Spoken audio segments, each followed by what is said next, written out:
I first met my girlfriend at a cozy little cafe where she worked as a barista. She was always smiling, radiating an energy that was both magnetic and intoxicating. From the moment I laid eyes on her, I was captivated. She seemed way out of my league, yet I found myself visiting that cafe more often than I actually needed coffee, just for the chance to see her again, maybe even work up the courage to start a conversation. Eventually, I did. One day, I managed to strike up a casual chat, and before long, we exchanged numbers. From that moment on, she became a whirlwind in my life, sweet, supportive, and endlessly attentive.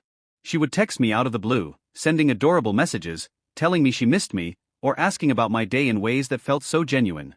I remember telling my best friend, "Dude, she's perfect." He teased me for acting like a lovesick puppy, but I didn't care, I was falling hard. About 2 months into talking, we made it official. Our relationship felt like something out of a dream.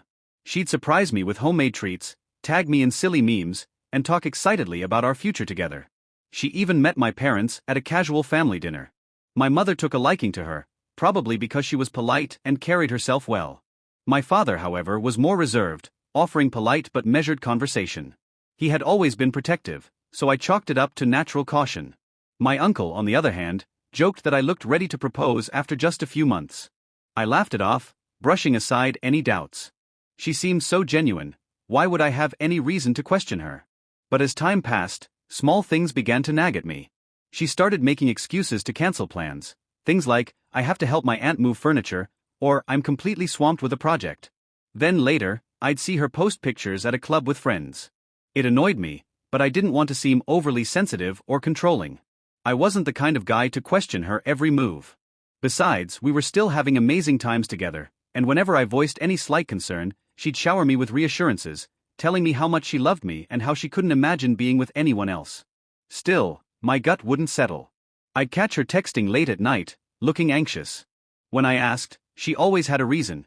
It was just a friend going through a crisis, or something equally trivial. I convinced myself I was overthinking things.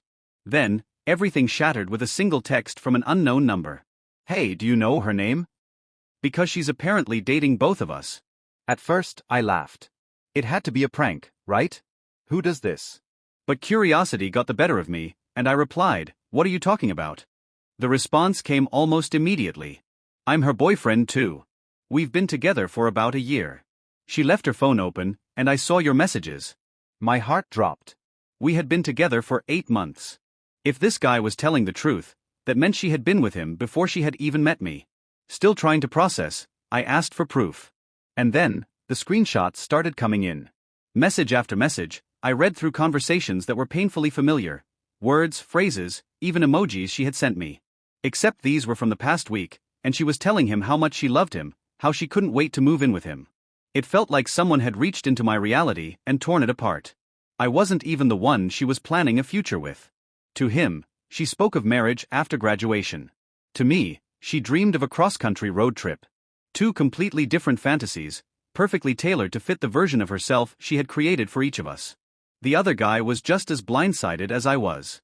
We ended up calling each other, piecing together details, trying to make sense of the betrayal. She had been playing both of us, juggling 2 different relationships, weaving 2 separate lies, effortlessly switching between them as if it were nothing. And in that moment we both knew, this wasn't just about heartbreak. It was about exposing the truth.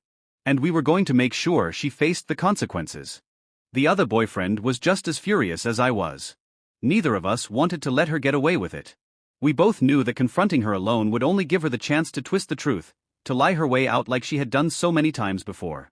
So we devised a plan, a way to corner her in a setting where she couldn't escape, where her deceit would be laid bare for all to see. But before that, I needed to face her one-on-one. I stormed into her apartment, slamming the door behind me, my heart pounding with anger and betrayal.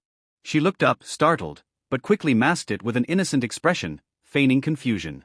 "What the hell is going on?" I demanded. She blinked at me, playing dumb, shaking her head as if she had no clue what I was talking about. Then, as if on cue, she crafted a lie with effortless ease. The other boyfriend was just a crazy ex, she claimed, desperate to ruin her life. She insisted he was obsessed with her, unable to move on, and now he was making up lies to sabotage her happiness. I almost wanted to believe her, but I had proof, concrete, undeniable proof. I pulled out my phone, scrolling through the screenshots he had sent me, and held them up in front of her face. She barely glanced at them before shifting tactics, her expression hardening. "How dare you invade my privacy?" she spat, her voice laced with anger. "You're paranoid." The audacity of it all was almost laughable. She didn't even try to come up with a good excuse, just deflected, accused me instead. But the evidence was irrefutable. The messages were from just days ago, and they were filled with sweet nothings and promises of a future with another man. She tried to backtrack, claiming they had broken up, that I was misreading things, that I was being irrational. The argument spiraled in circles, a dizzying, frustrating loop of denial, blame, and manipulation. Eventually, I'd had enough. I turned on my heel and walked out, telling her I was done. But I wasn't really done, not yet. That night, I drove aimlessly, my mind unraveling, every emotion hitting me at once. Rage, humiliation, heartbreak. My phone buzzed incessantly. She was calling me over and over again, probably scrambling to do damage control, but I let it ring. I couldn't stomach hearing her voice. Eventually, I pulled into the parking lot of a quiet 24-hour diner, staring blankly at the neon sign flickering against the dark sky. My fingers felt numb as I picked up my phone and called the other boyfriend. He answered immediately, his voice hollow and exhausted. We were two strangers bound by the same betrayal, two men drowning in the same heartbreak. We agreed to meet at the diner. When he arrived, it was surreal.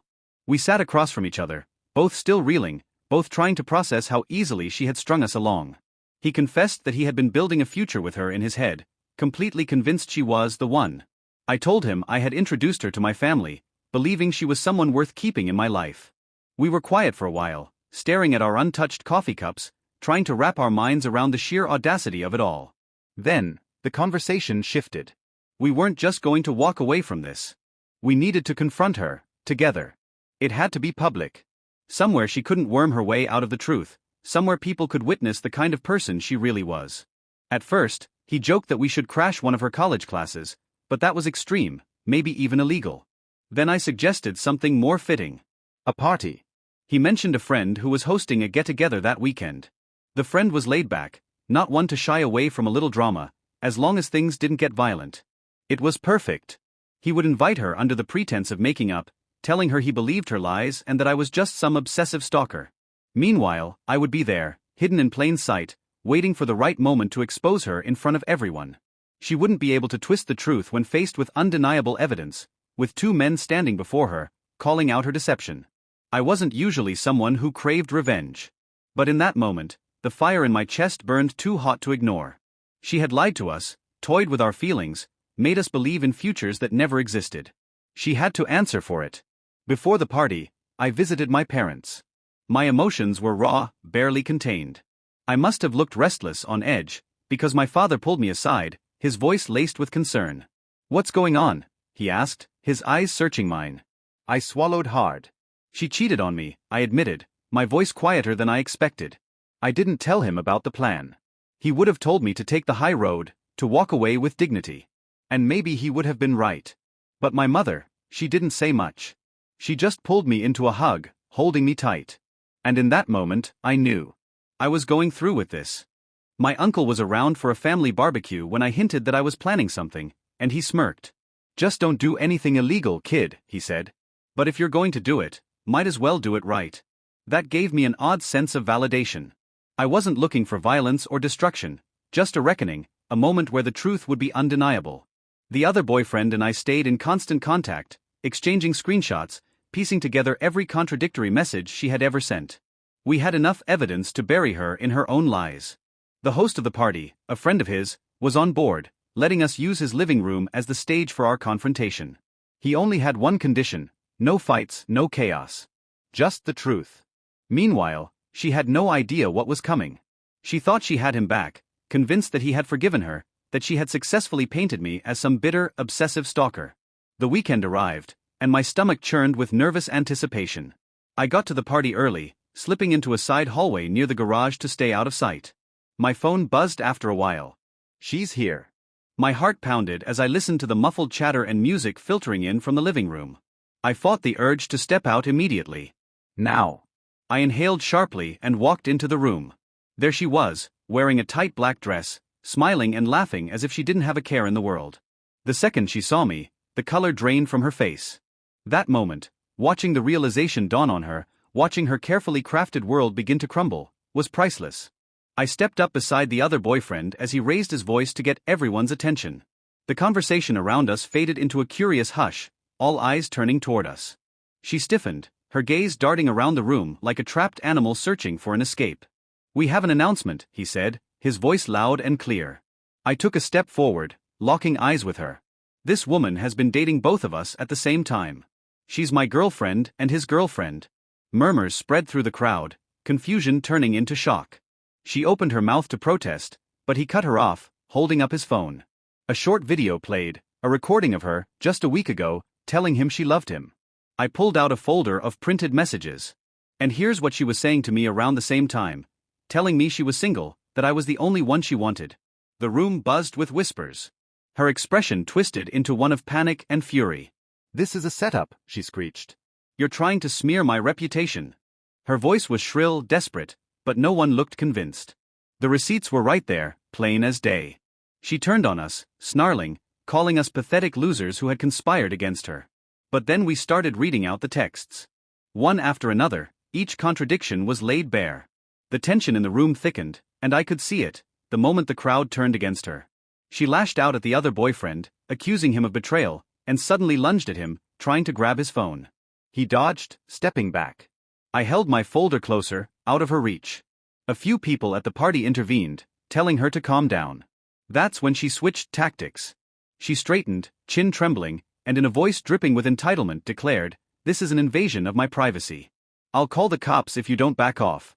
The other boyfriend let out a bitter laugh. "You have no grounds for that. Nobody is threatening you. We're just exposing your lies." Her expression shifted again, this time to tears. She turned to the onlookers, sobbing, painting herself as the real victim. "They're bullying me. They just want to humiliate me," she wailed. "I got caught up in something complicated. I didn't mean for this to happen." But nobody was buying it. The texts made it obvious. This wasn't about love or confusion. She had been deliberately playing both of us, telling us the same sweet nothings, crafting two entirely separate futures. Even her own friends, who had come to the party with her, looked uneasy. Some tried to defend her at first, but after seeing the proof, they fell silent. Cornered, she snapped.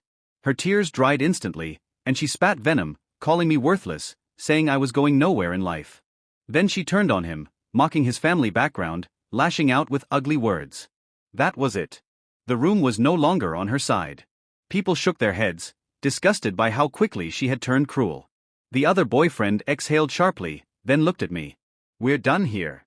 And just like that, we both turned and walked out. Behind us, she screamed, threatening revenge, yelling at the top of her lungs. But it didn't matter anymore. We were done. Outside, I felt something strange, something I hadn't felt in days. Relief. We exchanged glances, both still processing the sheer insanity of it all. "Well," he muttered. "That happened." We didn't need to say anything else. We nodded at each other, then went our separate ways. Over the next few days, the fallout hit her like a tidal wave. She blew up my phone, alternating between desperate apologies and unhinged threats. I ignored every message. Blocked her on everything. The other boyfriend did the same. Word spread fast. People who had been at the party told the story to everyone they knew.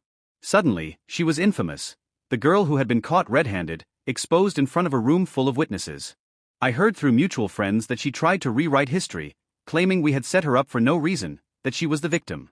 But the screenshots were out there. Nobody was buying it. At first, I worried, would she try to show up at my place? Would she escalate? But after a while, she seemed to move on. Or maybe she just found new guys to manipulate. I heard she had already set her sights on someone else, spinning another web of lies. But this time, people knew better. She had become a cautionary tale, the barista who played two boyfriends at once and got socially nuked for it. In the weeks that followed, I felt drained. The adrenaline had worn off, leaving behind exhaustion and disbelief. My father asked if humiliating her had made me feel better. Better? I sighed. Maybe not. But at least I know she won't fool me again. He shook his head, warning me that revenge can be messy. My mother, ever gentle, simply hugged me and said she was glad I was free of that toxicity. My uncle, on the other hand, wanted every detail. When I gave him the short version, he nearly spat out his drink, laughing at the absurdity of it all. "Well," he grinned. "At least you did it without throwing fists." "Good call." That made me feel a little better. Like maybe I hadn't gone too far. The other boyfriend and I texted a few times afterward, mostly checking in, cracking jokes about how bizarre it was to have teamed up like that. He admitted he was still healing but grateful we had found out before she convinced him to move in and share finances. That would have been next level messed up, I agreed. 8 months of my life had been wasted, but it could have been worse. As for me, I'm single now. Taking it slow. My trust in relationships took a hit, but I'm trying to stay open-minded. Not everyone plays these games. I don't hate her. I hate what she did.